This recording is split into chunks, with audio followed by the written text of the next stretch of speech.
Now that's cute. You think you're in charge here?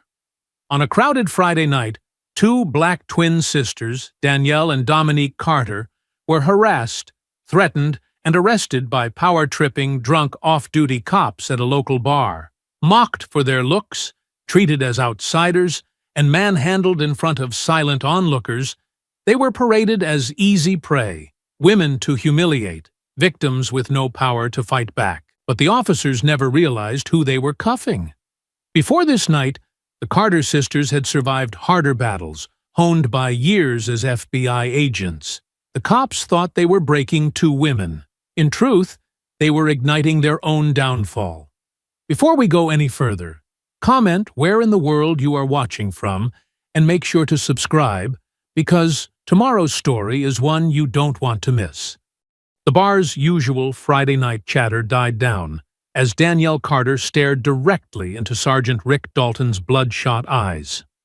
The overhead lights caught the police badge still clipped to his belt, a stark reminder of the power he wielded even while off-duty and drunk.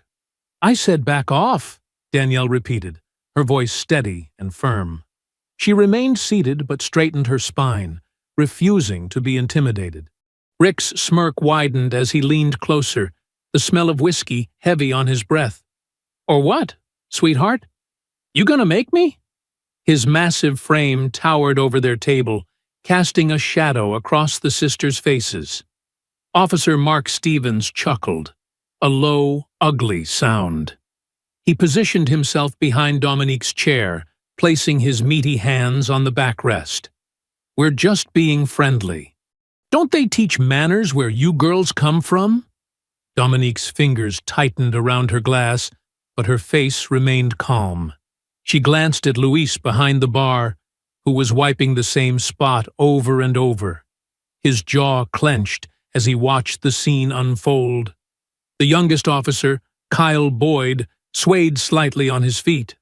"Check out those curves," he slurred, making an exaggerated hourglass gesture with his hands. "You two must be twins. Double the chocolate, am I right, Sarge?" Several patrons shifted uncomfortably in their seats. A woman at the bar grabbed her purse and quietly slipped out the door. The music seemed to fade into the background, leaving only the heavy tension in the air.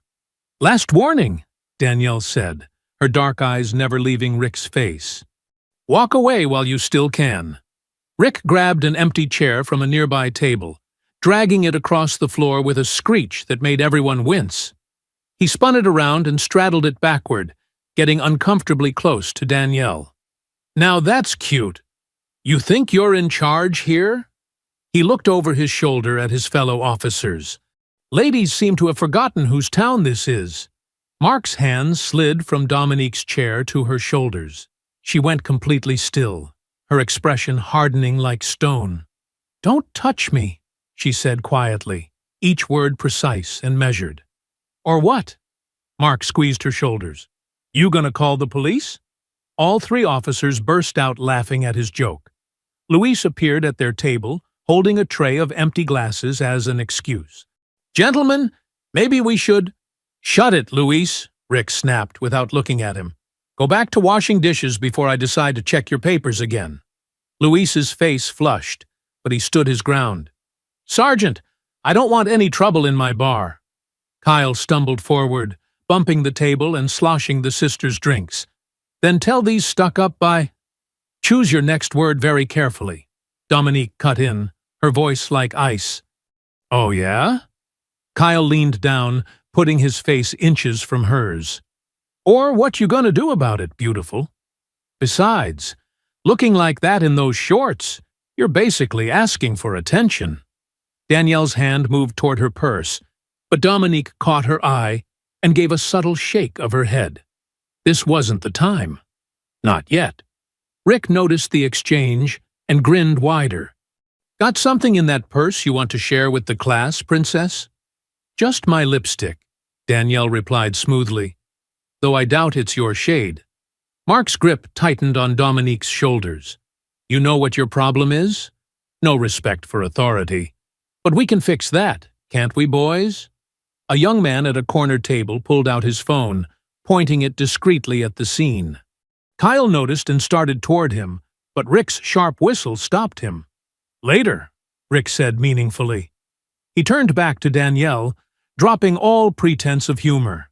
"Here's what's going to happen. You two are going to apologize for your attitude, buy us a round of drinks, and maybe, if you ask real nice, we'll forget about this little display of disrespect." Danielle took a slow sip of her drink, then set it down deliberately. "Here's what's actually going to happen. You're going to take your hands off my sister, step back from our table, and leave us alone. Because right now, you're making a very big mistake."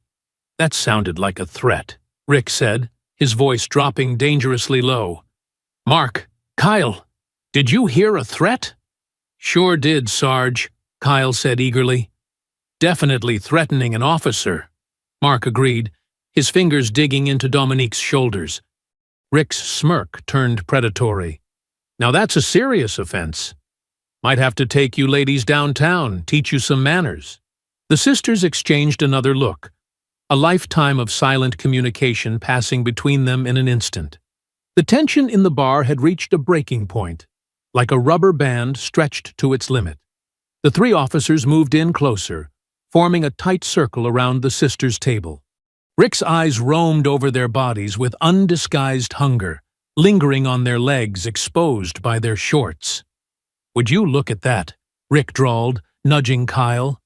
"Twins really do share everything, even their taste in slutty outfits." Dominique's face remained neutral, but her jaw tightened. She'd dealt with men like this her entire career, first in community outreach and now at the Bureau. Their kind of power came from making others feel small. "Those hips, though," Kyle said, licking his lips. "Bet you girls can dance real good." He started swaying his own hips in a crude imitation. Mark chuckled, his breath hot on Danielle's neck. "What do you say, ladies? Give us a little show? Since you're dressed for it and all." The few remaining patrons studiously avoided looking their way. Luis had disappeared behind the bar, probably calling someone for help, but the sisters knew better than to expect backup in a town where these men ruled. "Back up!" Danielle warned again, her voice carrying across the now silent bar. "You're drunk, and you're making fools of yourselves." Rick's face darkened. "Making fools of ourselves?" He gestured at their outfits. "You come in here, dressed like that, shaking what your mama gave you, and we're the fools?" "Our clothes aren't an invitation," Dominique said quietly, but with steel in her voice. "And your badge isn't a license to harass women." "Harass?" Rick's laugh was ugly. "Honey, if you didn't want attention—" He moved behind Dominique's chair with surprising speed for a drunk man. "You wouldn't dress like this." The sound of his hand connecting with Dominique's backside echoed through the bar like a gunshot. His laughter followed, loud and cruel, as Dominique shot up from her chair, her face flushed with fury and humiliation.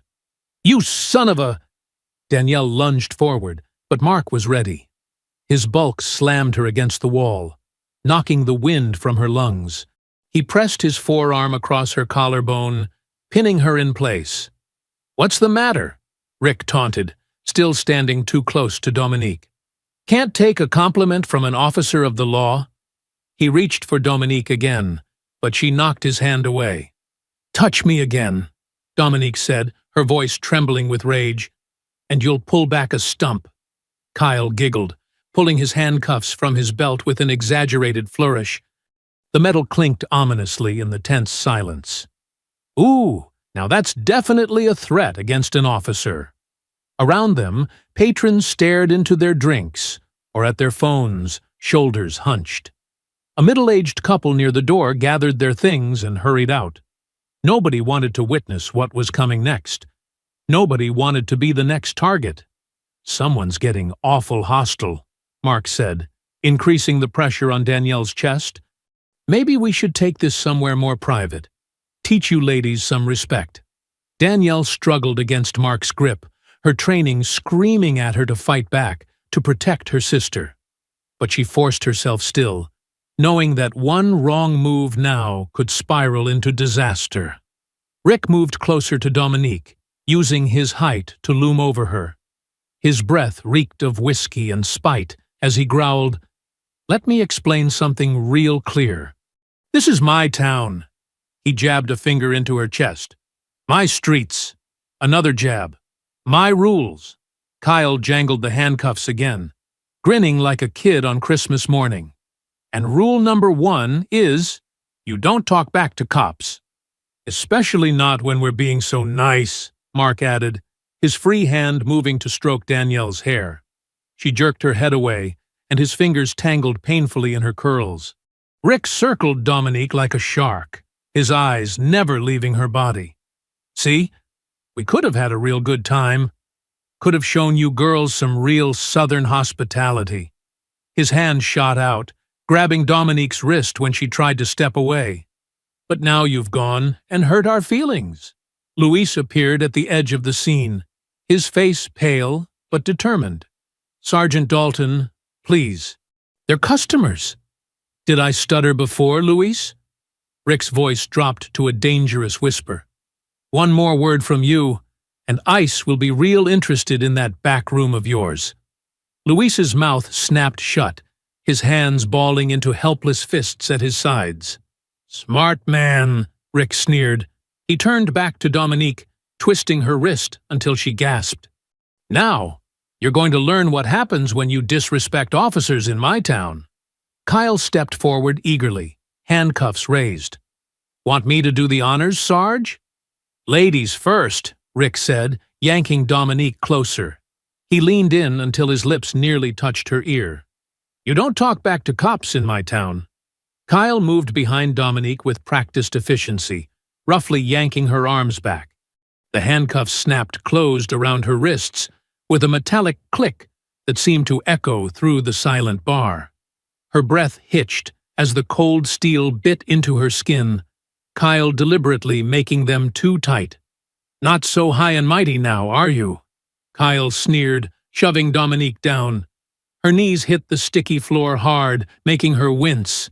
The sharp smell of spilled beer and decades of grime assaulted her nose.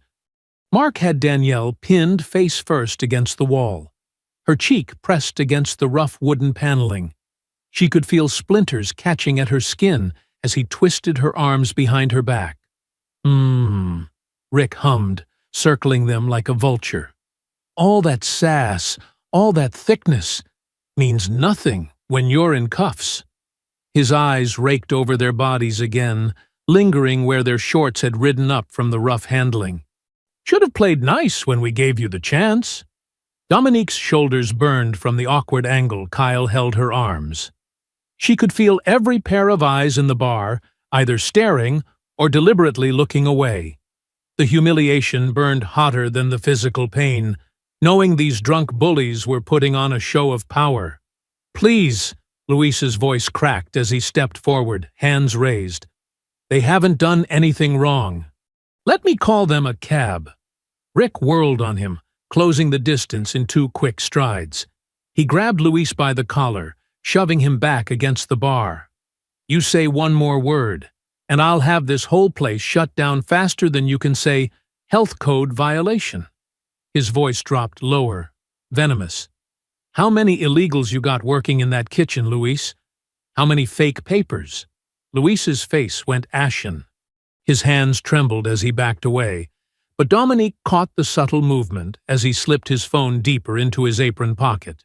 The red recording light blinked steadily. "That's what I thought," Rick smirked, turning back to his prey. A woman at a nearby table raised her phone, trying to capture what was happening. Kyle spotted the movement and lunged forward, snatching the device from her hand. "No cameras!" he shouted, throwing the phone down. The screen shattered against the hardwood floor, pieces of glass and plastic skittering across the boards. The woman shrank back in her seat, eyes wide with fear. Mark laughed, using his free hand to pat Danielle down roughly. "Gotta make sure they're not hiding anything dangerous." His fingers lingered too long at her hips, her waist, sliding up her sides. Could have weapons anywhere in these tight little outfits. Danielle jerked against his grip, earning herself a harder shove against the wall. "Stay still," Mark growled in her ear, "unless you want to add resisting arrest to the charges." "Charges?" Dominique demanded, still on her knees. "What charges? We haven't done anything." Rick crouched in front of her, grabbing her chin. "Disorderly conduct. Disturbing the peace. Threatening an officer." His thumb brushed across her lower lip. "Maybe assault, depending on how cooperative you decide to be." Dominique yanked her face away from his touch, disgust evident in her expression. Kyle responded by pulling her arms higher behind her back, making her gasp. "Get them up," Rick ordered, standing. "Time for a ride downtown." Mark hauled Danielle away from the wall while Kyle roughly jerked Dominique to her feet. The sisters were pushed toward the door, stumbling in their captor's grip. The remaining patrons parted like water, creating a clear path to the exit. No one made eye contact. No one spoke up. The only sounds were the sisters' footsteps and the jingling of the officers' equipment belts. "Such a waste," Rick said, holding the door open. "Could have been a fun night for everyone." He reached out to touch Dominique's hair as she passed, but she jerked away despite Kyle's painful grip. The night air hit them like a slap, humid and heavy. The parking lot's fluorescent lights cast harsh shadows across the scene, making everything feel surreal. A patrol car sat waiting, its presence suggesting this hadn't been as spontaneous as the officers pretended. Mark shoved Danielle harder than necessary, making her trip. She barely caught her balance, her shoulders straining against the cuffs. "Careful there, sweetheart," he mocked. "Wouldn't want to add falling down drunk to your charges." Through the bar's windows, faces watched. Some worried, some curious, all helpless or unwilling to intervene. Luis stood in the doorway, his phone still recording from his apron pocket, his face a mask of carefully controlled rage and fear. As they were marched toward the waiting patrol car, Dominique felt the heat of humiliation burning through her entire body. Every step on the cracked asphalt was an insult. Every touch from Kyle's guiding hands a violation. Her FBI training screamed at her to fight back, but the tactical part of her mind knew now wasn't the time. Beside her, Danielle's voice came out as barely more than a whisper, fierce and full of promise through clenched teeth. They have no idea who they're messing with. As they reached the bar's entrance, Dominique felt the rough grip of the handcuffs cutting into her wrists. Her shoulders ached from the unnatural position, but her mind raced with calculated precision.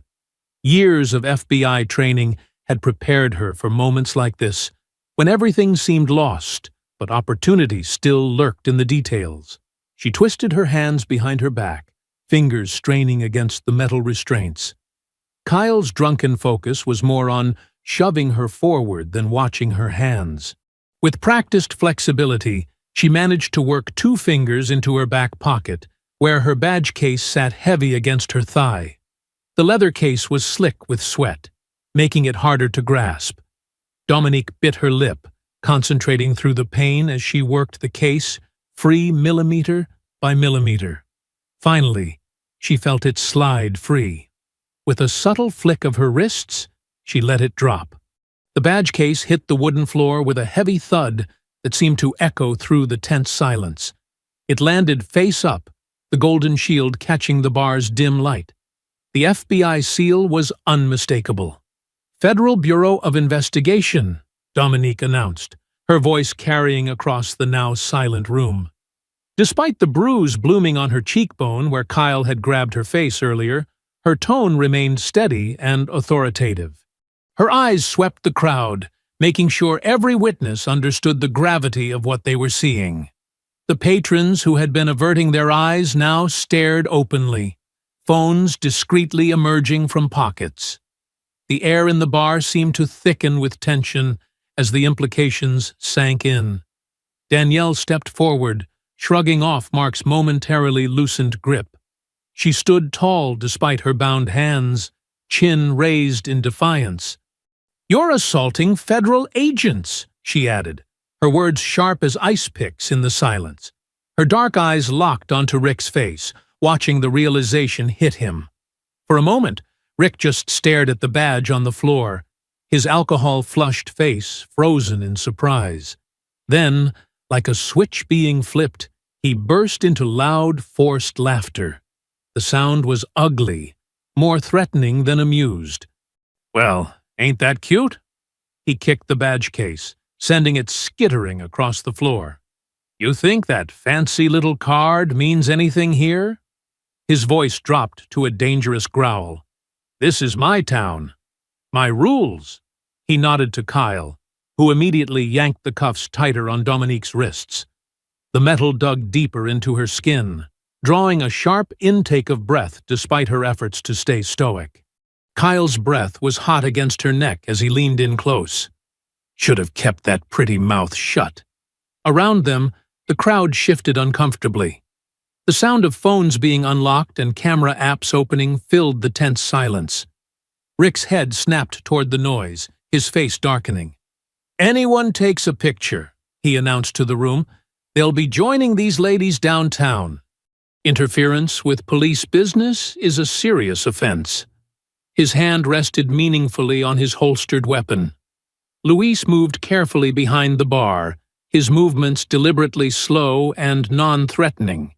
He leaned close to a regular customer seated at the counter, his voice barely above a whisper, but urgent. "Remember what you saw tonight.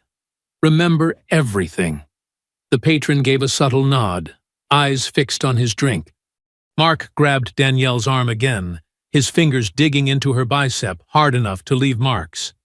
"Let's go, FBI," he sneered, making the title sound like an insult. "You can file a complaint from your cell." The sisters were pushed forward again, through the door and into the humid night air. The parking lot's security lights cast harsh shadows across their faces as they were marched toward the waiting patrol car. The metallic smell of an approaching storm hung heavy in the air, matching the electricity of the moment. Rick walked behind them, his boots scraping against the asphalt. "You know what happens to cops who end up in jail?" he asked conversationally. "Same thing's gonna happen to you federal scums. Worse, probably." His voice dripped with cruel anticipation. Kyle shoved Dominique roughly into the back seat, not bothering to protect her head from the doorframe. She bit back a curse as pain shot through her temple. Danielle was pushed in after her, the sisters pressed together in the cramped space. The door slammed shut, with a final-sounding thunk. Through the window, they could see Luis standing in the bar doorway, his face a mask of controlled anger and helplessness. His phone was still recording in his apron pocket, capturing everything. Rick leaned into the driver's window, speaking to the officer behind the wheel. "Take the long way to the station," he ordered with a meaningful look. "Show our federal friends some local hospitality." The engine roared to life, and the car pulled away from the curb. Street lights swept across the interior in rhythmic patterns, illuminating the sisters' faces in brief flashes. The partition between the front and back seats couldn't fully muffle the officer's malicious laughter. As they turned onto the main road, Danielle leaned close to her sister, her voice barely audible over the engine noise. "They just declared war," she whispered through clenched teeth, her words carrying all the promise of retribution to come. The fluorescent lights of the police station buzzed overhead, casting harsh shadows across the dingy hallway as Rick and Kyle shoved the sisters forward. Their footsteps echoed against the scuffed linoleum floor, punctuated by the jingling of handcuff chains. "Welcome to your new home," Rick sneered, his alcohol-soaked breath hot against Danielle's neck. He grabbed her arm harder, fingers digging into her skin as they approached the holding cells. The booking area was empty, except for a bored-looking desk sergeant who barely glanced up from his crossword puzzle. The clock on the wall read 11:47 p.m., its second hand ticking away with maddening slowness. Kyle fumbled with the cell keys, his movements still unsteady from drinking. "Ladies first," he mocked, swinging open the door to the first holding cell.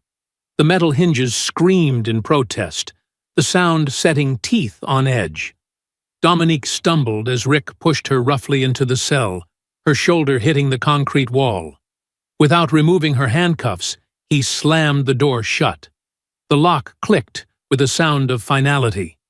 "I want my phone call," Dominique demanded, her voice steady despite the rage burning in her chest. "It's our right." Rick leaned against the bars, a cruel smile playing across his face. "Rights?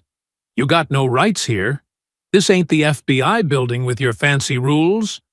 He turned to Kyle. "Put the other one in cell 2. Keep 'em separated." Danielle resisted as Kyle grabbed her arm, planting her feet. "This is illegal detention. You're making it worse for yourselves." Her words earned her a hard shove that sent her sprawling onto the floor of the second cell. "Shut your mouth," Kyle snapped, slamming her cell door, "before I give you something real to complain about." The sisters exchanged looks through the bars separating their cells.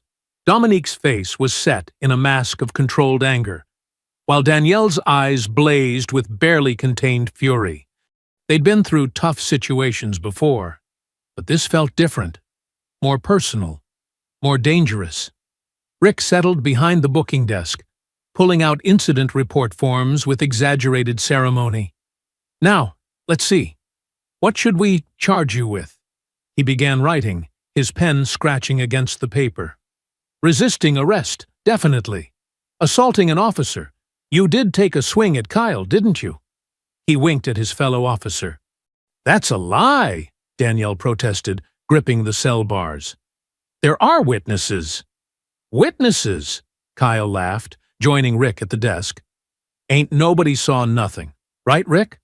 Rick nodded, continuing to write. "Disturbing the peace, disorderly conduct, threatening an officer." He listed off charges like he was reading a menu, each one more fabricated than the last. The sound of dress shoes clicking against the floor drew their attention. Chief Darnell Holt appeared in the doorway, his silver hair perfectly combed despite the late hour.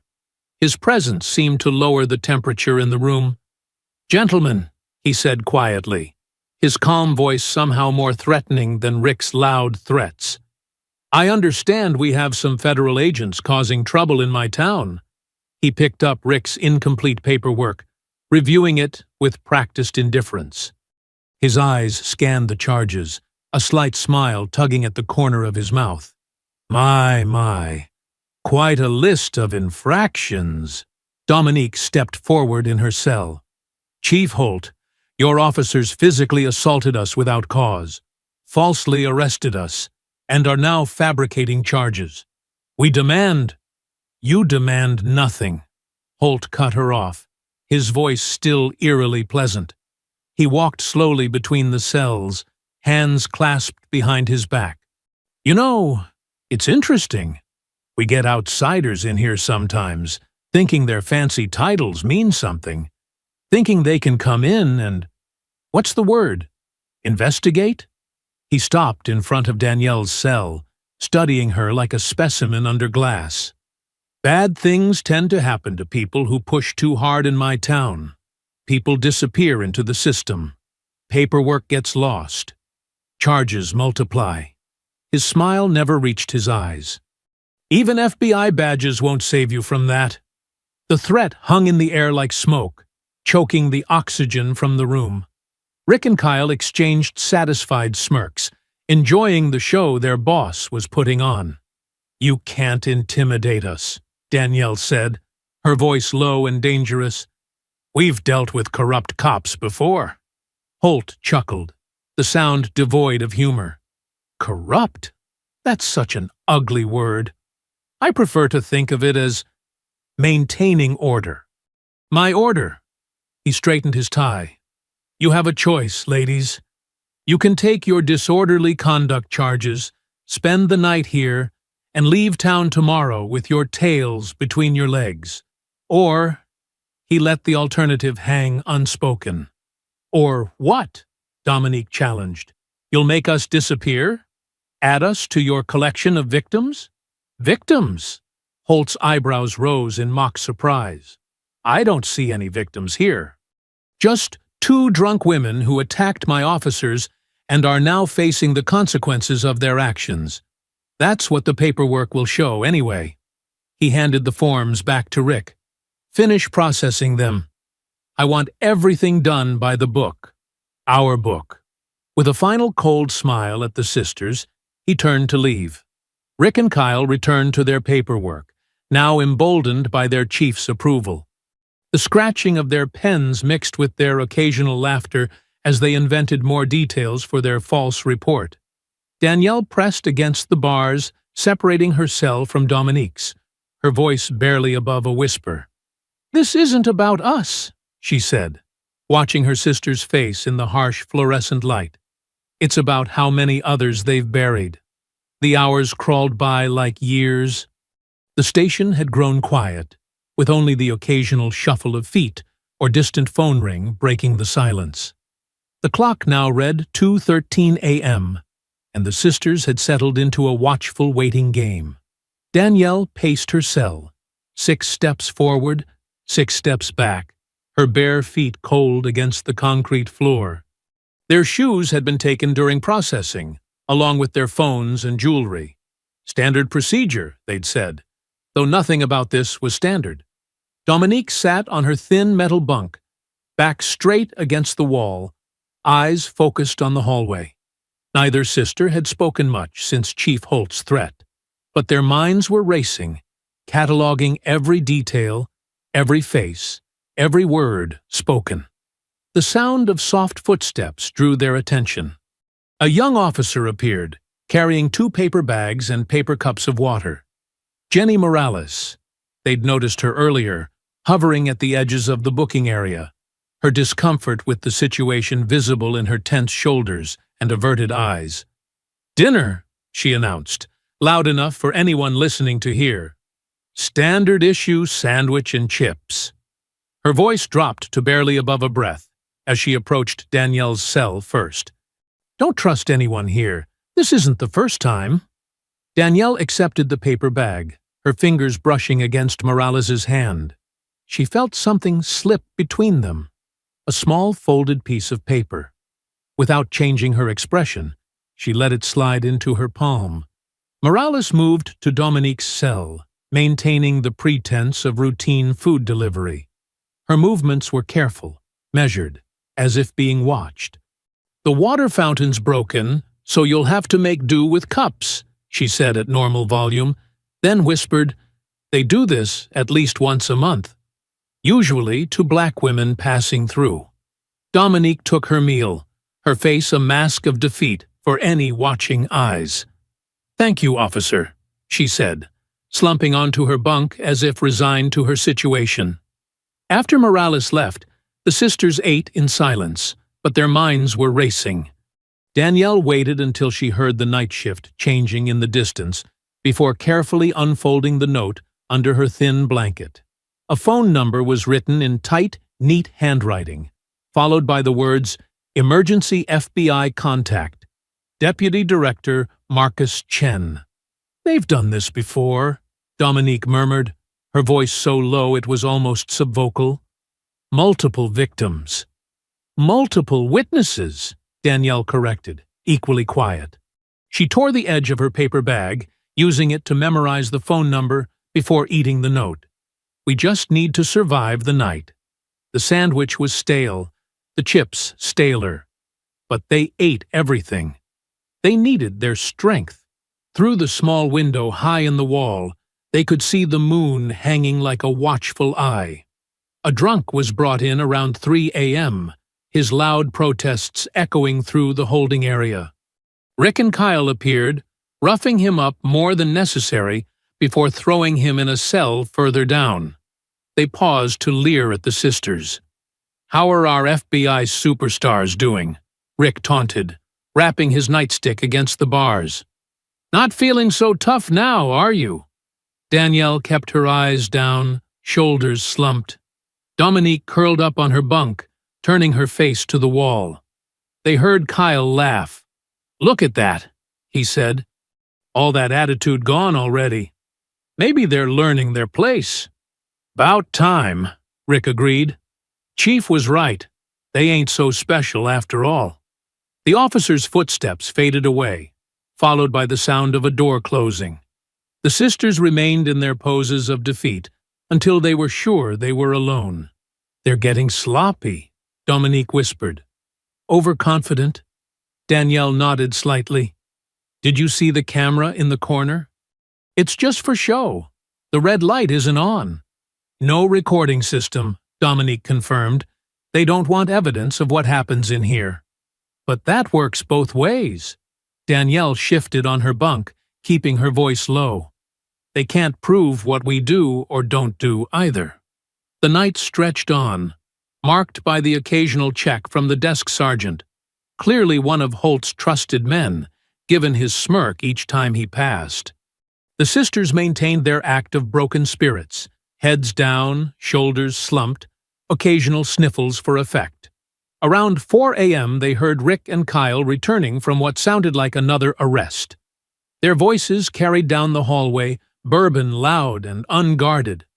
"Just like the Thompson girl last month," Kyle was saying. "These ones thought their fancy badges would save them." "Nobody's badges mean nothing here," Rick laughed. "Chief's got judges in his pocket all the way to the county line." The sisters exchanged glances in the dim light. Each new conversation was another piece of evidence, another thread in the web they were beginning to understand. This wasn't just about power-hungry cops. This was systematic, organized, protected. As dawn approached, they could hear the station beginning to wake up. The day shift would be arriving soon, bringing new eyes and new opportunities. They had to play this smart, had to make everyone believe they were exactly what they wanted. 2 more broken victims added to their collection. Dominique shifted closer to the bars separating their cells, her voice barely a whisper. "They think we're broken. Let's use that." The first rays of morning light crept through the high window, painting pale squares on the concrete floor. Danielle and Dominique lay still on their bunks, breathing steady and deep, appearing to have finally succumbed to exhaustion. In reality, every sense was alert, gathering intelligence. Heavy footsteps echoed down the corridor, accompanied by the clink of glass bottles. Rick's voice carried clearly through the station's night-quiet halls. "Man, I needed this after dealing with those stuck-up feds." "Hell yeah," Kyle agreed, settling into a chair that creaked under his weight. "Bourbon makes everything better." Mark's voice joined in, slightly slurred. "Remember that family on Oak Street last summer? The way that mother cried when we found that bag of pills in her son's room?" Danielle kept her breathing steady, though her heart raced. The hidden microphone sewn into her bra strap, standard FBI equipment they hadn't thought to check for, was picking up every word. She shifted slightly, angling her body to better capture the conversation. "That was classic," Rick chuckled, ice cubes clinking in his glass. "Kids swore up and down they weren't his. But who's gonna believe some black teenager over 3 officers of the law?" 5 years minimum, Kyle added proudly. "That's another one off the streets." "Chief says we're doing God's work," Mark said, "keeping the neighborhood clean." That's what he told the mayor last month at the fundraiser. Dominique's mind worked like a computer, cataloging names, dates, locations. Her FBI training had honed her memory to near perfection. Every detail could be crucial. The mother's tears, the planted evidence, the fundraiser connection. "Speaking of cleaning up," Rick continued, his chair scraping against the floor as he leaned forward. "Remember the Williams family? 3 generations living in that house on Maple. Until we got creative with that property seizure," Kyle laughed. "Now it's that nice new coffee shop." "Development company sure was grateful," Mark added. "That envelope the chief got wasn't exactly thin." The bourbon kept flowing, loosening their tongues further. Stories spilled out like poison. Falsified reports, planted weapons, convenient computer errors that made evidence disappear. Each confession was another nail in their coffin, recorded in crisp digital quality. Danielle fought to keep her breathing steady as her anger built. These weren't just corrupt cops. They were orchestrating the systematic destruction of black families, black futures, black lives. Her hidden mic caught it all. Dates, names, specific incidents. "Hey, you remember that teacher?" Kyle's voice got louder as he grew more drunk. "The one who tried to file that complaint about us roughing up her student?" "Man, that was smooth," Rick replied. "One little bag of cocaine in her desk drawer, and suddenly she's not so credible anymore. Lost her license and everything." Chief called it preventive maintenance. Mark added with a harsh laugh. "Can't have people thinking they can challenge us." Through barely open eyes, Dominique watched their reflections in the polished metal toilet. 3 men, badges still pinned to their chest, drinking stolen bourbon and laughing about destroyed lives. She memorized their gestures, their specific words, the way Rick led the conversations and Kyle eagerly followed. "Remember that grandmother last month?" Kyle was saying now. "The one who kept filing complaints about police harassment?" "Yeah, her grandson's doing 15 years, Rick replied proudly. "Amazing what you can do with a little creativity and an unregistered gun." "She shut up real quick after that," Mark added. "They all do, eventually." The conversation drifted into technical details. Which judges were in their pocket, which evidence lockers had faulty cameras, which desk sergeants could be trusted to lose paperwork. Each word was another thread in the web of corruption they were mapping. A door opened somewhere in the station, and the men quickly gathered their bottles. "Shift change soon," Rick muttered. "Better clear this out." "What about them?" Kyle asked, nodding toward the cells. "Think they learned their lesson?" "Oh, yeah," Rick said confidently. "Look at them, out cold. By morning, they'll be begging to drop everything and leave town, just like all the others." Their footsteps retreated, followed by the sound of bottles being hidden and chairs scraped back into place.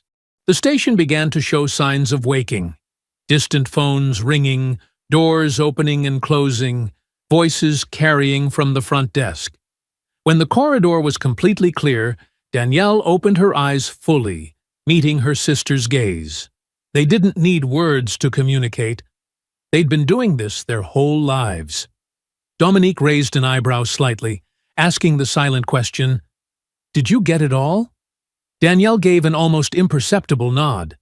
Hours of drunken confessions, all captured in perfect digital quality.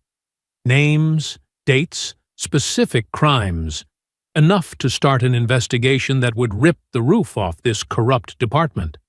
But they had to be smart. One wrong move, and that evidence would disappear, just like all the other evidence these men had made vanish over the years. They needed to get the recording out, needed to contact Deputy Director Chen, needed to protect their proof. The sisters lay still as early morning light filled their cells. Their bodies appeared defeated, their spirits seemingly crushed. Exactly what their captors wanted to see. But beneath that careful facade, their minds were racing, planning, coordinating without words. Danielle shifted slightly closer to the bars between their cells. "We've got them," she breathed, her lips barely moving. "All we need is the right moment." The morning shift brought new faces and fresh cruelty. Officers paraded past their cells, some sneering, others pointedly ignoring them. But one face stood out, Officer Jenny Morales, her dark eyes carrying a hint of sympathy beneath her professional mask. She waited until the corridor cleared before approaching with their breakfast trays. "Eat quickly," she whispered, sliding the bland oatmeal through the slots. "I can get you to a phone, but we have to time this perfectly." Danielle studied the young officer's face, looking for any sign of deception. But Morales's hands trembled slightly as she straightened her uniform, the gesture of someone taking a real risk, not setting a trap. "Why help us?" Dominique asked softly, stirring her oatmeal without eating it. Morales glanced over her shoulder before responding. "Because I've seen what they do, how they destroy people, and I'm tired of being part of it." She explained her plan in quick, hushed sentences. The ancient landline in the file room, rarely used now that everyone had cells. The 10-minute gap between shift changes. The camera blind spot behind the metal filing cabinets. "I'll create a distraction," Morales promised. "You'll have maybe 5 minutes. Make them count." The sisters shared a look, weighing their options. The recording was burning a hole in Danielle's hidden mic, but without outside help, it might never see the light of day. They needed an ally higher up, someone with real power. When shift change came, Morales's timing was perfect. A crash echoed from the front desk, followed by shouting about spilled coffee and ruined paperwork. Keys jingled quietly in their cell locks. "Now!" Morales hissed, leading them quickly down the back corridor. The file room smelled of dust and forgotten papers. Morales pointed to the phone tucked behind a cabinet, then took up position by the door. "Hurry!" Danielle's fingers shook slightly as she dialed Keen's direct line. Her supervisor had always seemed fair, had promoted them despite pushback from others in the bureau. If anyone would help, it would be him. The line rang 3 times before Keen's familiar voice answered. "This is Keen." "Sir, it's Agent Danielle Carter," she whispered, hunching close to the receiver. "We need help. We're being held—" "Carter?" Keen cut in, his tone strange. "Where are you calling from?" "Local station. Sir, we have evidence of massive corruption. Multiple officers on tape confessing to—" "Stop." Keen's voice had gone cold. "Don't say another word." Something in his tone made Danielle's stomach clench. "Sir? I've already heard from Chief Holt," Keen said. "He tells me you two caused quite a scene. Assaulting officers, resisting arrest." "That's not what happened," Danielle protested. "We have proof." "Listen carefully," Keen interrupted. "Whatever recording you think you have, whatever evidence you believe you've gathered, forget it. Drop this now, while you still can." The betrayal hit like a physical blow. Dominique, listening close to the receiver, went rigid with shock. "They're corrupt," Danielle pushed back. "They're destroying lives, and you're going to help them cover it up?" "I'm trying to help you," Keen insisted, but his voice carried the oily tone of a man protecting himself. "Some battles aren't worth fighting. Take the warning and walk away." "Sir, that's an order, Agent Carter." The line went dead. Morales appeared in the doorway, face tight with urgency. "Someone's coming. We have to move." They barely made it back to their cells before heavy footsteps approached. Rick's massive frame filled the corridor, his face split by a cruel grin. He was holding something. A phone.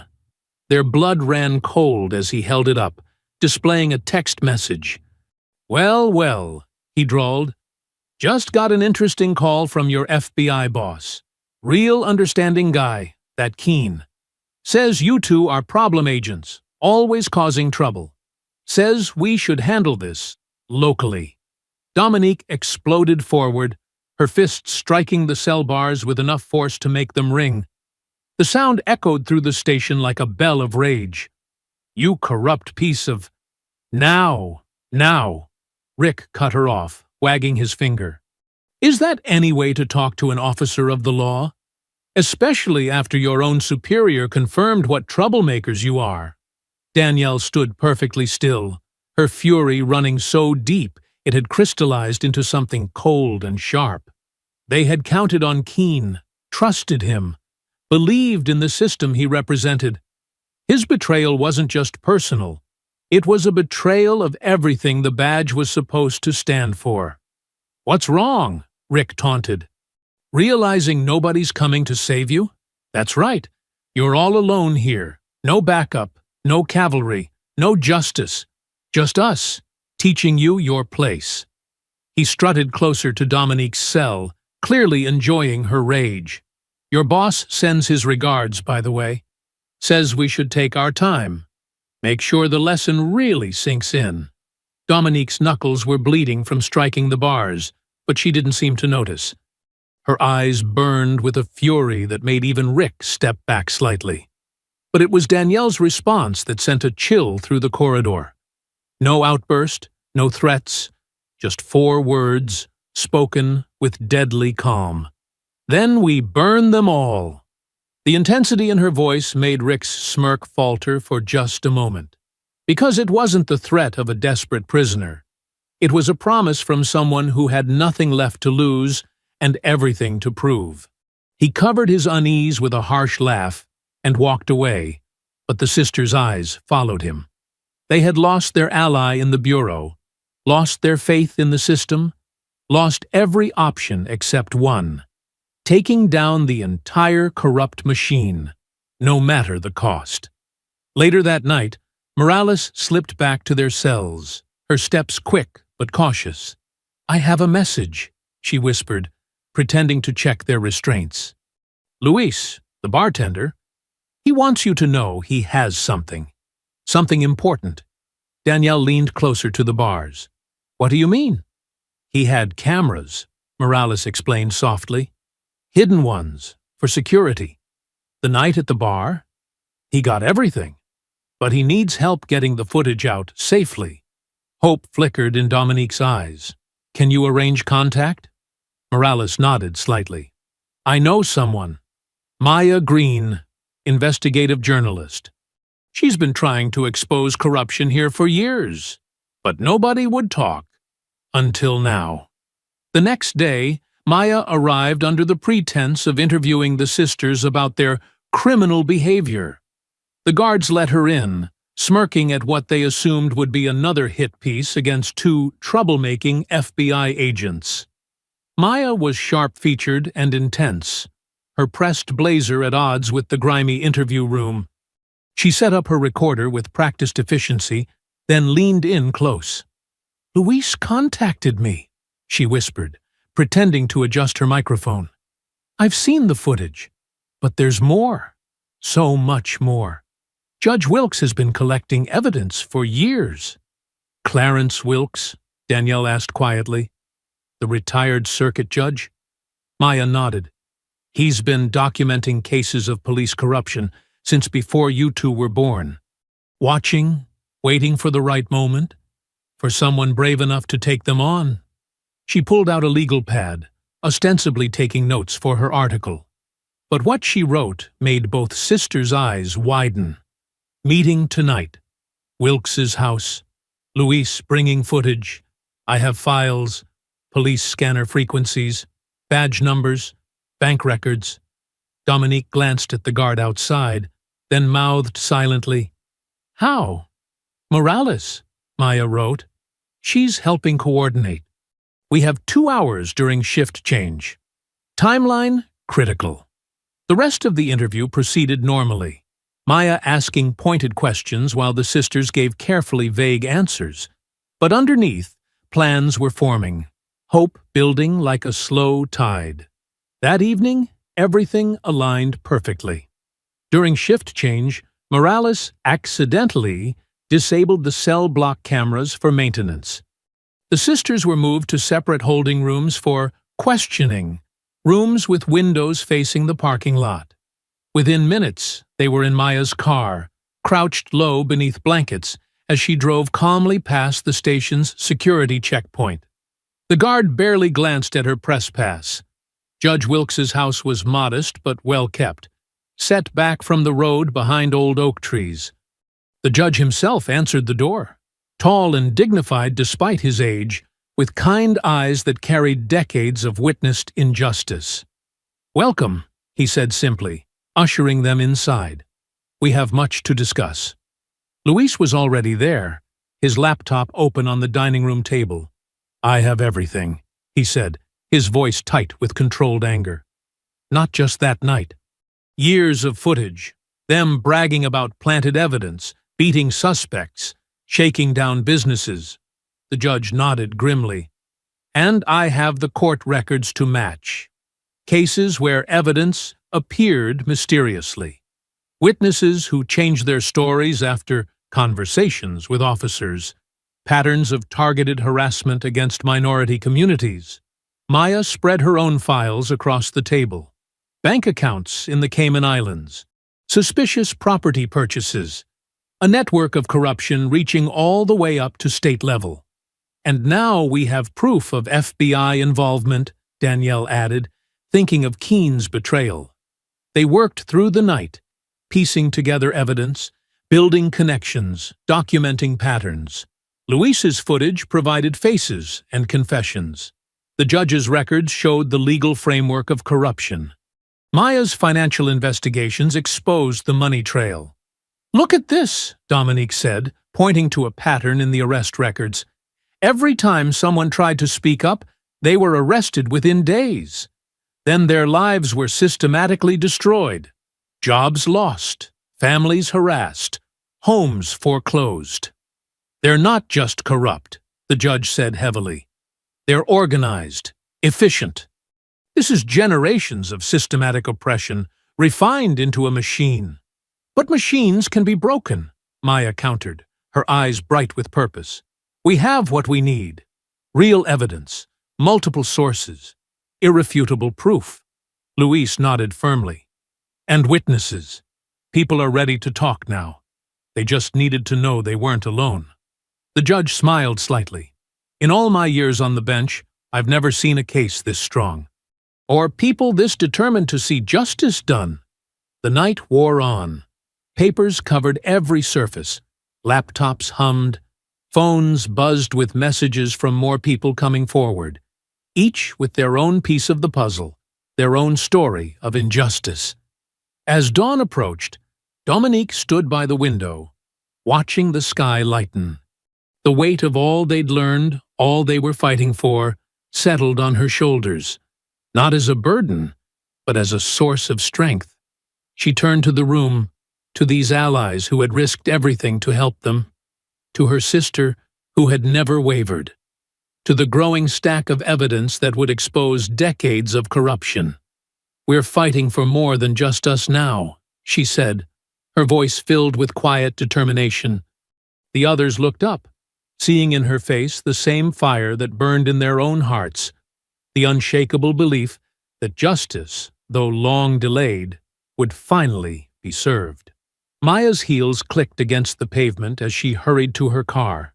The night air was thick with humidity, and streetlights cast long shadows across the empty parking lot.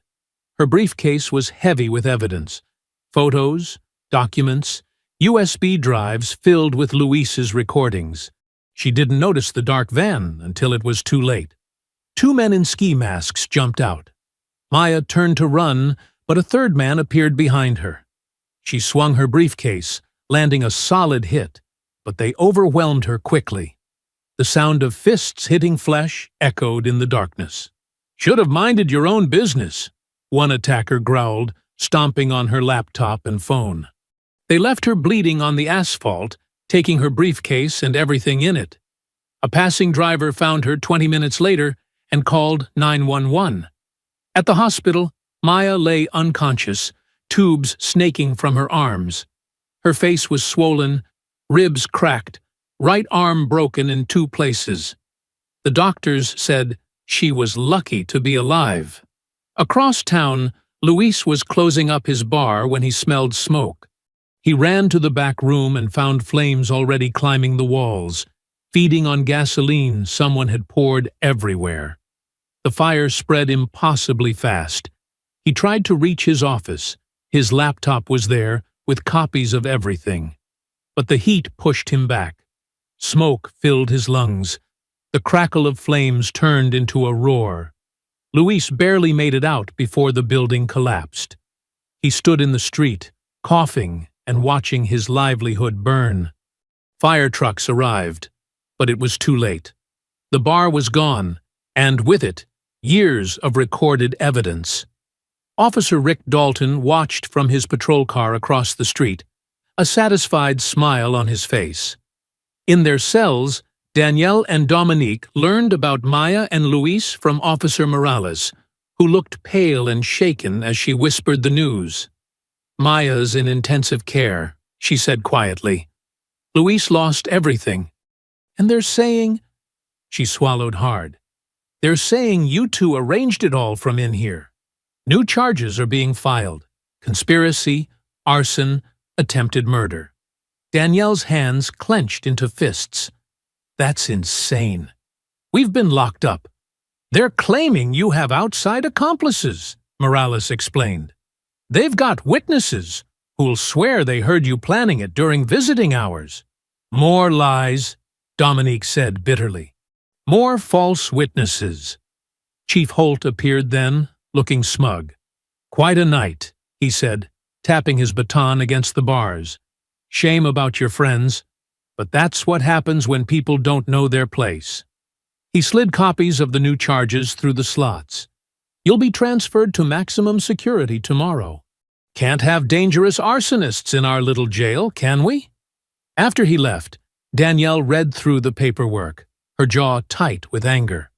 The charges were elaborate, detailed, a complete fabrication built on false statements and manufactured evidence. "Look at this," she said to Dominique. "They've got fake phone records showing calls between us and unknown conspirators. Bank transfers that never happened. They've been planning this." Dominique studied the papers. "The dates are wrong," she noticed. "They rushed it, got sloppy."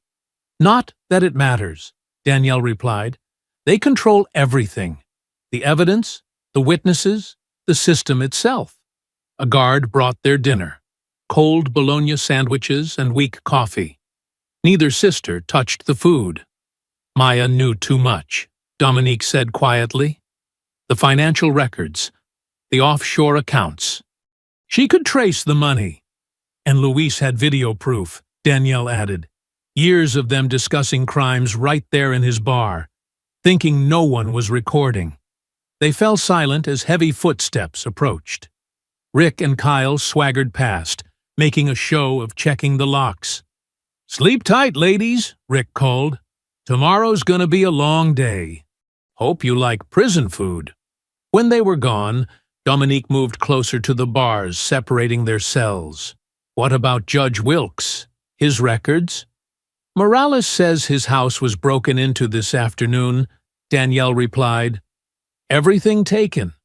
They're thorough, I'll give them that." The sisters sat in silence as night settled over the jail. Somewhere, a prisoner sobbed. Keys jingled as guards made their rounds. "We knew they'd fight back," Dominique said finally. "Knew they'd try to silence everyone.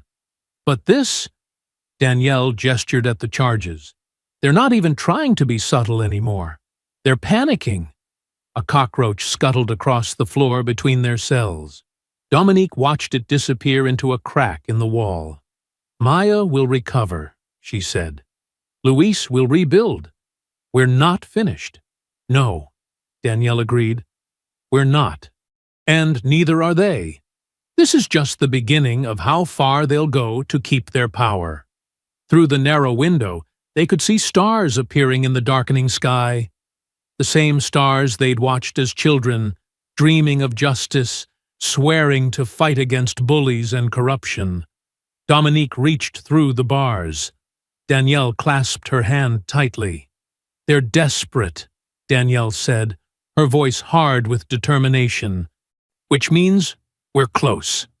Their joined hands were a promise, a defiance, a reminder that even in darkness, they were not alone. The sisters held on, drawing strength from each other as they had always done, preparing for whatever came next. The rattling of keys woke Danielle from a fitful sleep. 3 shadows loomed outside her cell: Rick, Mark, and Kyle, their faces twisted with cruel anticipation. "Rise and shine, FBI," Rick sneered, unlocking her door. "Time for a little field trip." Danielle's muscles tensed as Mark yanked her roughly to her feet. In the next cell, Kyle was doing the same to Dominique. The sisters exchanged quick glances, reading each other's thoughts without words. "Where are you taking us?" Dominique demanded as Kyle shoved her forward. Rick laughed, the sound echoing off the concrete walls. Somewhere quiet, somewhere private. They were marched through empty corridors, their bare feet cold against the floor. The night guard's desk was empty, no witnesses to their removal. Outside, the summer air was thick and heavy. A white van waited in the shadows, its engine idling. The sisters were pushed inside, landing hard on the metal floor. No seats, no windows, just darkness and the smell of oil and rust. Mark climbed in back with them, while Rick took the wheel and Kyle rode shotgun. The van lurched forward, tires crunching on gravel. "You know what your problem is?" Rick called from the front seat. "You thought your fancy badges made you untouchable. Thought you could come into my town and start digging up trouble." The van hit a pothole, making everyone bounce. Danielle's shoulders slammed into the wall. "Your town?" she shot back. "You mean your personal playground? Where you can abuse whoever you want?" Mark's backhand caught her across the face. "Shut your mouth. Touch her again," Dominique growled. "And You'll what?" Kyle twisted around in his seat, grinning. "We own this county. Police, judges, even your precious FBI supervisor. They all play by our rules." The van turned onto a rough road, branches scraping the sides. Through the windshield, Danielle glimpsed trees pressing close, their leaves black against the starlit sky. "Nobody knows where you are," Rick said. "Nobody's coming to help. By morning, you'll just be 2 more missing persons cases. Maybe they'll find pieces of you in the swamp.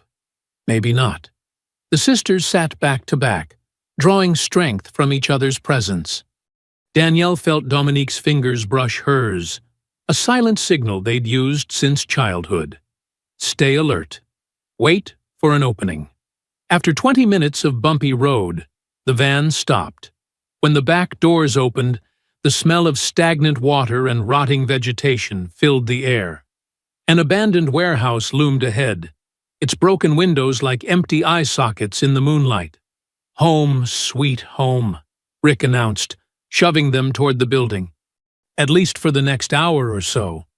That's about how long it'll take for the gators to clean up after we're done." Inside, moonlight filtered through holes in the roof, casting strange shadows on debris-strewn concrete. Rusty machinery hulked in the corners like sleeping monsters. Mark produced a flashlight, sweeping its beam across empty oil drums and fallen beams. Rats scurried away from the light. "Perfect spot," Kyle said. "Nobody's been out here in years. Nobody to hear anything." Rick circled the sisters slowly, enjoying their vulnerability. "You know what I love about this job? Getting to put arrogant scums in their place, especially ones who think having dark skin and a badge makes them special." "Is that what this is about?" Danielle asked, her voice steady despite her racing heart. "You can't stand seeing black women with authority?" "This is about respect," Rick snarled. "About knowing your place in the natural order." "Natural order?" Dominique laughed harshly. "You mean white men with badges getting away with murder?" Kyle kicked her legs out from under her. She fell hard, but immediately started to rise. Mark's boot on her back kept her down. "I've waited a long time for this," Rick said, drawing his service weapon. "Ever since you two walked into that bar, acting all superior, like you were better than us." "We are better than you," Danielle said coldly. "We protect people. You prey on them." Rick's face darkened with rage. He grabbed her hair, yanking her head back. The gun's barrel pressed against her temple, cold and final. "Any last words, FBI?" he whispered. "Any clever comments about justice? About right and wrong?" Danielle stared straight ahead, refusing to give him the satisfaction of seeing fear in her eyes. She felt Dominique tense behind her, ready to move despite Mark's boot. The gun pressed harder, metal biting into skin. Rick's finger tightened on the trigger. Rick's finger tensed on the trigger, but Danielle's sharp laugh cut through the tension. "What's wrong, Rick? Need a gun to feel strong? Can't handle 2 women without backup." His hand trembled slightly. Drunk and angry, his control was slipping. "Shut up. Or what? You'll prove what a big man you are by shooting an unarmed woman?" Danielle's voice dripped with contempt.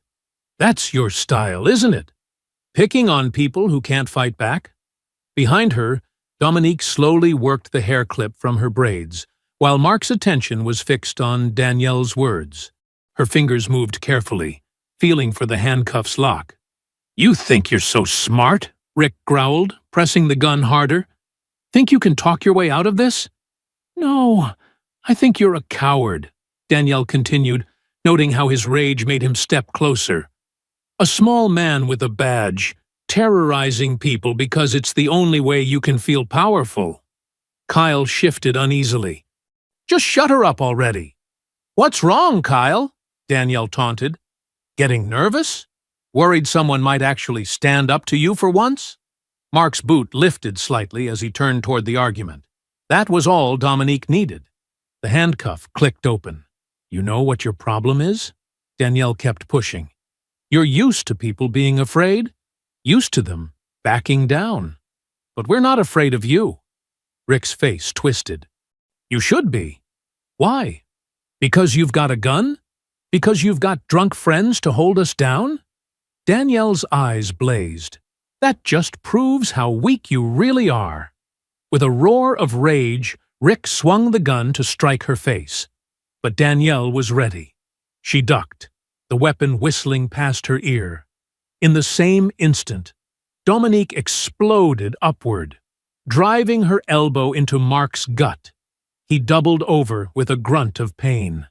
Kyle lunged forward, but Danielle's leg swept out, catching his ankle. He crashed to the floor, his head cracking against concrete. Rick tried to bring the gun back around, but Dominique was already moving. Her palm struck his wrist, sending the weapon spinning into the darkness. "You bit!" His curse was cut short by Danielle's fist connecting with his jaw. Mark recovered his breath and charged, but the sisters moved in perfect sync. Dominique stepped left while Danielle went right, their FBI combat training taking over. Mark's wild punch met empty air. Dominique grabbed his extended arm, using his momentum to flip him over her hip. He landed hard, the impact driving the breath from his lungs. Kyle staggered up, blood running from a cut on his forehead. He pulled his baton, swinging it in a vicious arc. Danielle blocked with her forearm, gritting her teeth against the pain. Her knee drove up into his groin, dropping him to the floor. Rick bellowed like a wounded bull, throwing haymaker punches. But his drunken swings were slow and clumsy. The sisters dodged and weaved, landing precise strikes to vulnerable points: throat, solar plexus, kidneys. "Not so tough without your gun, are you?" Danielle taunted as she ducked another wild swing. Mark tried to grab Dominique from behind, but she was ready. Her head snapped back, catching his nose with a crunch. As he reeled, she spun and drove her knee into his ribs.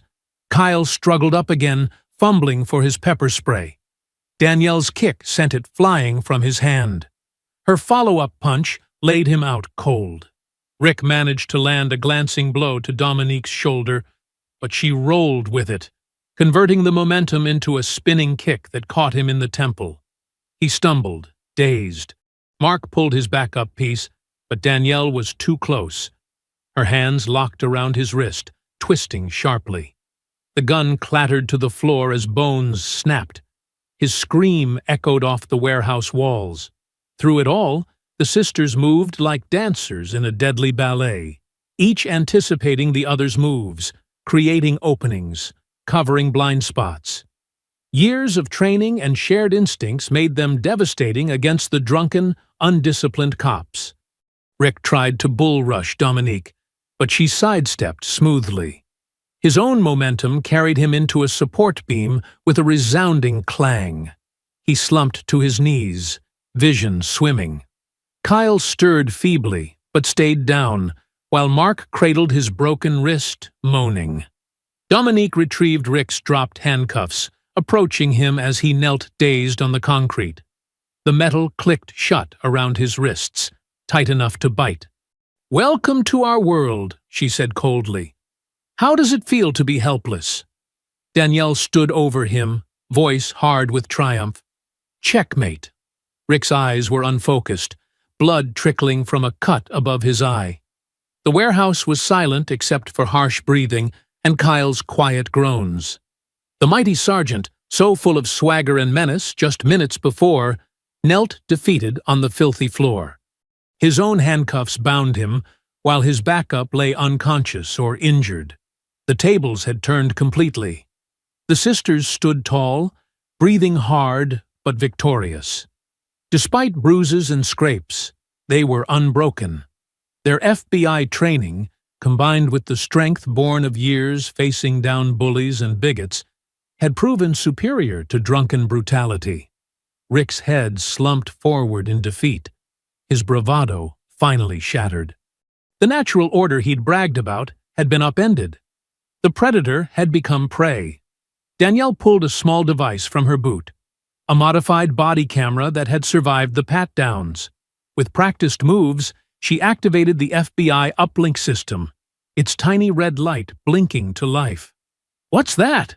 Rick slurred, squinting at the light through his bloody haze. "Your confession booth," Danielle said coldly. She positioned the camera carefully, making sure it captured all three officers. "Everything you say is streaming live to FBI servers. And the internet." Rick's face twisted with rage. "You're bluffing!" "Am I?" Danielle held up her phone, showing the live feed. "Right now, thousands of people are watching, including your superiors." Kyle's eyes widened with sudden fear. "Turn it off!" He tried to lunge forward but fell back, still dizzy from the fight. "Why?" Dominique asked, her voice dripping with false sweetness. "Worried about people seeing the real you? The brave officers who kidnap women and threaten to kill them?" Mark cradled his broken wrist, shaking his head. "You can't prove anything." "Actually, we can," Danielle said. "Your phone GPS puts you here. The warehouse security cameras caught you dragging us inside. And now," she smiled coldly, "now we have you live." Dominique circled behind Rick, her steps measured and calm. "Tell them about the other women, Rick. The ones you've terrorized over the years. The evidence you planted. The lives you've ruined." "I don't know what you're talking about," Rick spat, but sweat beaded on his forehead. "No?" Danielle moved closer, her voice hard. "What about Maria Rodriguez? The drugs you planted in her car before deporting her, separating her from her kids? Or James Washington, the college student you framed for assault?" Rick's face paled. "That's all lies." "Then what about tonight?" Dominique pressed. "Tell the camera why you really arrested us. Was it because we broke any laws, or because we wouldn't let you grope us?" Across town, Officer Jenny Morales sat at her desk, carefully monitoring the live feed. Her fingers flew across the keyboard, sharing the stream to key social media platforms and news outlets. She had waited years for this moment, documenting the department's corruption in secret. Now, finally, the truth would come out. "You think you're so special," Rick sneered at the camera, his drunken state loosening his tongue. "Coming into my town with your FBI badges, thinking you can change things. This is how it's always been, how it should be." "And how's that, Rick?" Danielle prompted, knowing he was about to hang himself with his own words. "Keeping people in their place," he shouted. "These streets were peaceful before their kind started getting uppity, thinking they deserve rights, deserve respect." He spat the words like poison. Kyle tried to shut him up, but Rick was too far gone, too drunk and angry to stop. "You know how many of them we've put away?" he continued, laughing darkly. "Plant a little evidence here. Rough them up there. They learn real quick who's in charge. Morales watched the viewer count explode as she shared the feed. Local news stations picked it up first, then national outlets. The hashtag #ChockerCorruptCops started trending. She sent anonymous tips to key journalists, ensuring the story couldn't be buried. "Tell them about the quotas, Rick," Dominique said quietly. "About targeting specific neighborhoods." "Someone has to keep those areas in line," he growled. "Chief knows it. Department knows it. Hell, even your precious FBI knows it."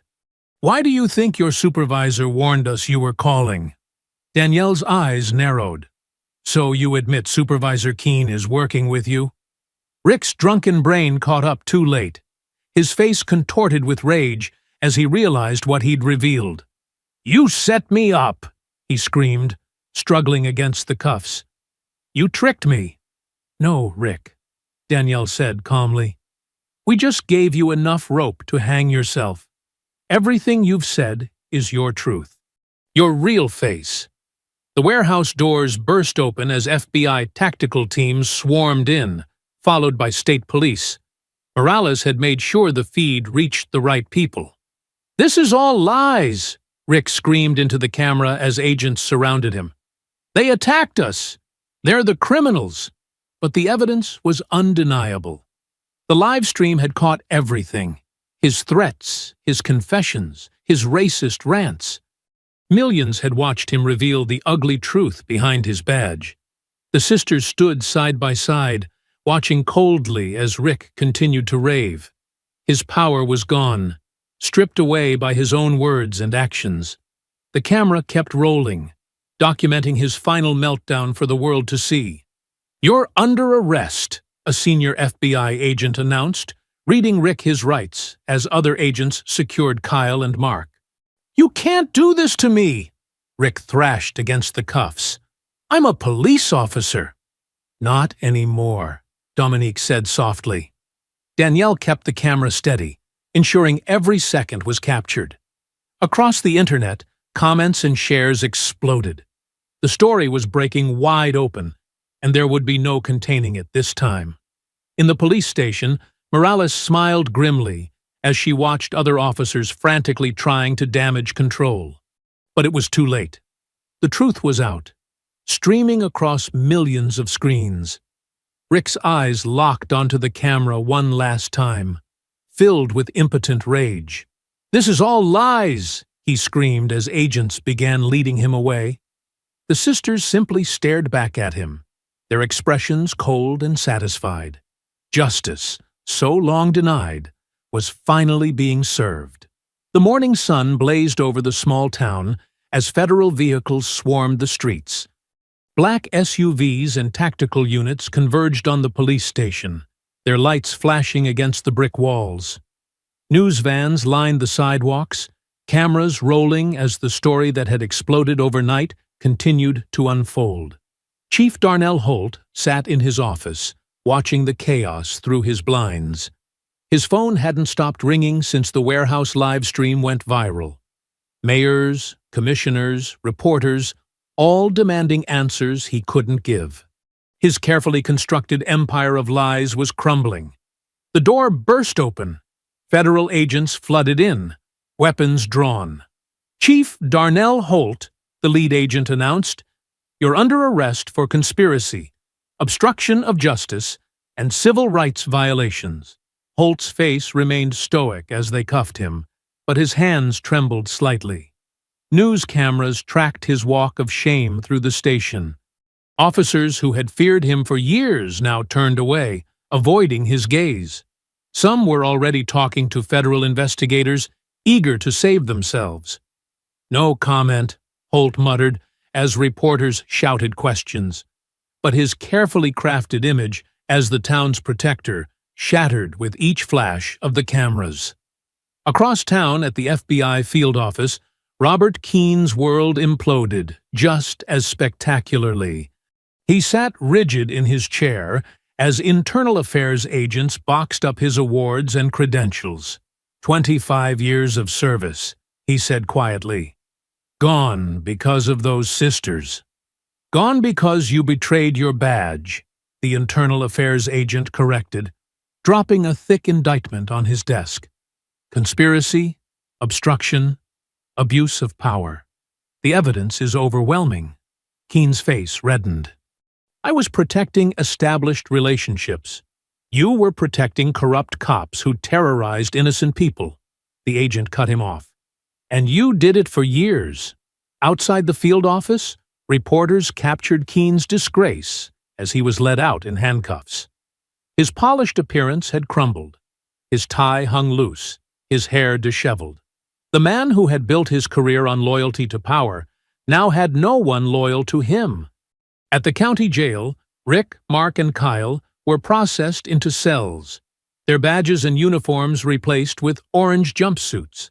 Rick's face was plastered across every news channel, his drunken confessions playing on repeat.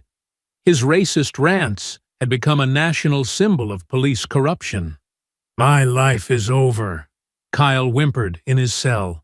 "Should have thought about that before you helped kidnap federal agents." His guard replied coldly. Mark sat silent in his cell, cradling his broken wrist, the reality of his situation finally sinking in. The power he had wielded so carelessly was gone. Now he was just another inmate, waiting for justice to grind him down. As federal agents combed through years of corrupt files, the town's residents took to the streets. What started as a small gathering outside the police station swelled into hundreds, then thousands. Black residents who had suffered silently for years found their voices. "No more fear," they chanted. Carter sisters showed the way. Mrs. Washington, mother of the college student Rick had framed, stood at the front of the crowd.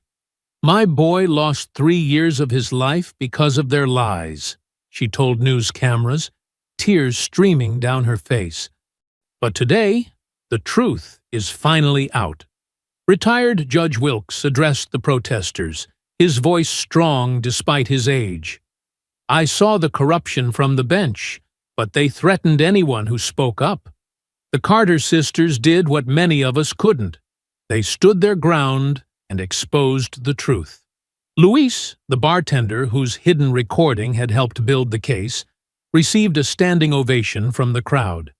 His bar might have burned, but his courage had helped spark a revolution. Officer Jenny Morales walked out of the police station, turning in her badge. "I can't serve in a corrupt system," she announced. "It's time to rebuild from the ground up." The crowd parted as Danielle and Dominique emerged from the federal building. They had refused to change clothes, still wearing the shorts and tops from that fateful night at the bar. Their bruises were visible, but their heads were high. The sisters paused at the top of the steps, taking in the scene. Signs bearing their names waved above the crowd. Phones recorded their every move. But it was the faces that struck them. Faces full of hope, of vindication, of long-awaited justice.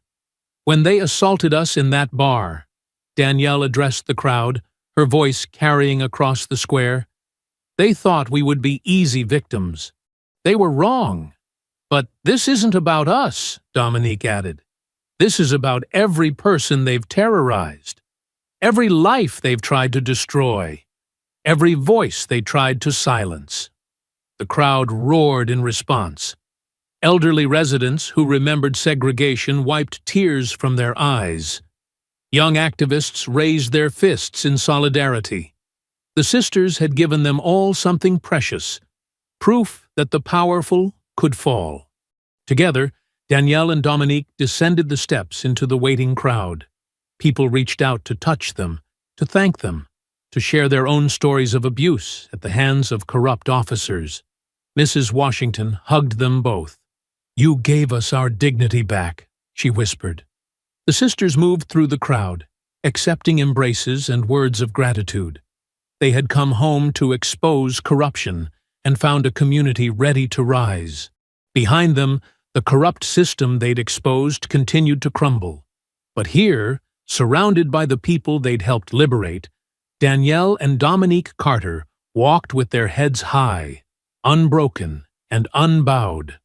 3 weeks after the arrests, the old community hall buzzed with energy. Every wooden chair was filled, with people standing along the walls and spilling out into the hallway.